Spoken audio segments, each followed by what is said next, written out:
Y aquí está todo el mundo, señora, en este país, y lo digo por esa declaración del presidente de la Suprema Corte de Justicia ayer, apuntando con un dedo a ver quién es el otro culpable, sin darse cuenta que cuando uno apunta con un dedo, apunta 4. Este país tiene que hacer un mea culpa, todo el mundo, todos, abogados, jueces, legisladores, y cuando cada quien haga su mea culpa y diga yo fallé en esto, entonces vamos a avanzar, claro, porque cada quien va a hacer algo para que la cosa cambie. Pero mientras nosotros busquemos que el culpable es otro, yo no leí, pero bueno, a mí me dijeron que eso era lo mismo, porque eso es gravísimo.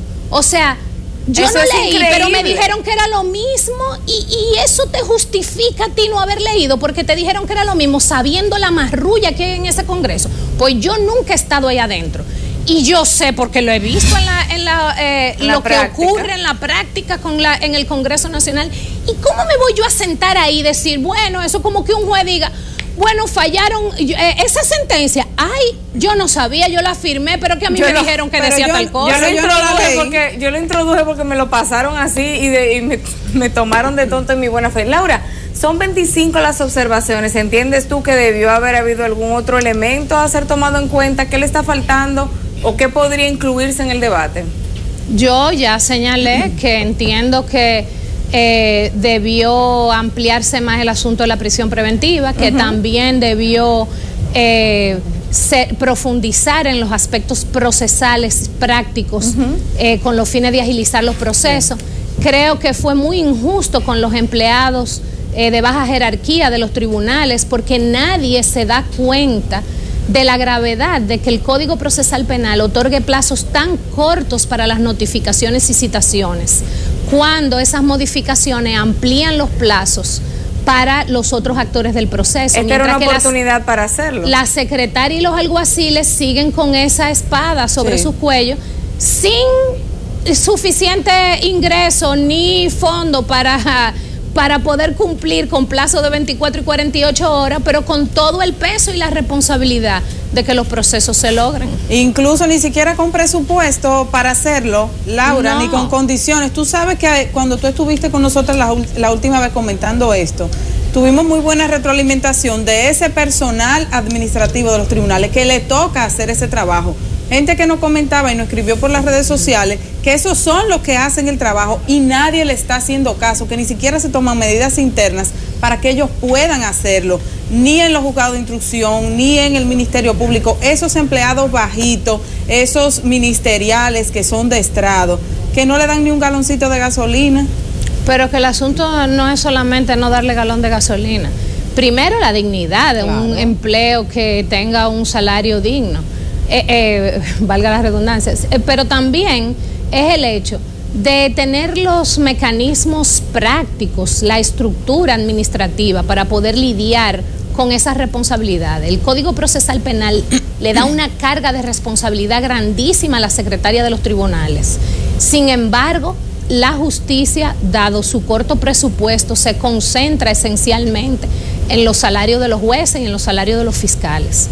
Y si bien es cierto que es necesario que los fiscales y los jueces dispongan de suficiente, de un salario digno, no es menos cierto que la secretaria, que es por las razones por las cuales se aplazan los procesos, señores, porque no fueron citadas la parte, porque el preso no lo trajeron o porque la secretaria no pudo notificar los documentos. Y entonces, como todo es culpa de la secretaria, pues entonces todo el mundo se exculpa, porque es lo que estoy diciendo hace rato y lo que dije la semana pasada.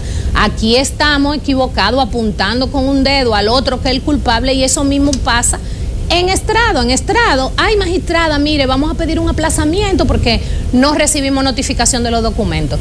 Pero ¿y con qué fuerza? ¿Cómo puede una pobre secretaria, señores, que llega en un carro público a las 7 de la mañana a un tribunal, que gana un salario de miseria, que sale a veces a las 10 de la noche porque tiene que estar en estrado tomando nota de los procesos en condiciones terribles? A veces la computadora no funciona, porque son computadoras viejísimas. Entonces, ¿cómo pretenden ustedes que se cumpla con eso y que no se aplacen los procesos? Y no es ese el problema principal que habla la sociedad de la Laura, y por un lado, unos culpándose a los otros, y por otro lado, felicitándose, porque a mí me llamó particularmente la atención en la motivación que hace el presidente de sus observaciones. Me gustaría que lo pusieran en pantalla. el reconocimiento que hace, en primer lugar, al Senado y a la Cámara de Diputados por el esfuerzo, dedicación y empeño puesto para acordar el contenido de las modificaciones en un momento en que se está debatiendo si ahí hubo faltas graves éticas, si se modificó un documento de manera subrepticia y si siquiera leyeron lo que estaban aprobando. O sea, se pasan la mano en un momento en el que lo que debería estar aquí es tratándose de esclarecer cómo fue que se hizo este asunto. Mira, yo creo que el presidente de la República tampoco tenía que darle un escarmiento a los legisladores. Primero porque... Pero tampoco tiene que felicitarlos. Yo creo que si vamos a buscar consenso en este país, tampoco vamos a buscar el periquito de que si el presidente le dijo que hicieron esfuerzo. La realidad es que hace siglos que se está discutiendo una modificación al Código Procesal Penal, se discutió ampliamente, hubo vistas públicas. Lo que pasó fue que en la Cámara de Diputados se introdujeron por contrabando otra cosa. Pero en realidad es cierto que hubo un esfuerzo de la sociedad y de los de ciertos legisladores. Claro. Y en la Comisión de Justicia de la Cámara de Diputados hizo un gran esfuerzo. Eso no se le puede negar. Lo que pasa es que hubo uno contrabandista, que eso es otra cosa. Y yo creo que el presidente de la República lo que está tratando de hacer, y se nota en el ejercicio de su función, de ser un ente conciliador para lograr los avances de la sociedad. Si nos ponemos a señalarnos, usted barriga verde y el otro es esto y el otro es aquello, y usted no es esto, mire, él lo que quiere es que esas observaciones la tomen en cuenta y hay que darle una pasadita de mano.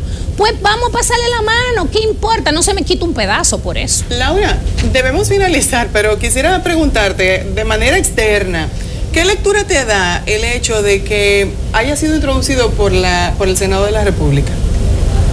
¿Que haya sido introducido? Por el Senado de la República. Que el presidente lo haya remitido.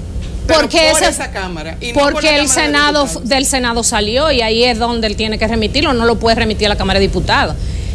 La Constitución establece que cuando un proyecto de ley, una ley es remitida para la promulgación del Poder Ejecutivo por una Cámara y el Poder Ejecutivo la observa, la tiene que remitir a la misma Cámara de donde se la mandaron. Eso no tiene ninguna lectura más que el cumplimiento de la Constitución. ¿Crees que de hacer lo contrario, lo hubiera remitido a la Cámara de Diputados? Hubiese incumplido la Constitución de la República. No, lo que me refiero es si hubiera tenido la posibilidad de hacerlo, ¿lo hubiera remitido por la Cámara?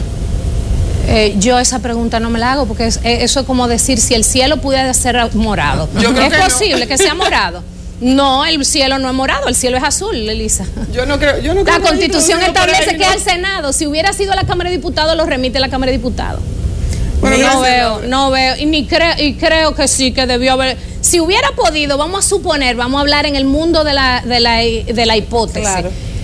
Y de la fantasía. Si hubiese podido llevarlo a la Cámara de Diputados, sí, yo creo que sí. El presidente ha remitido cosas y ha hecho cosas en este país que indican que él es posible que lo hubiera hecho. Sí, yo no tengo ninguna duda de eso. Bueno, yo creo que hasta aquí quedaron los viernes de Madame Saga en Enfoque Matinal.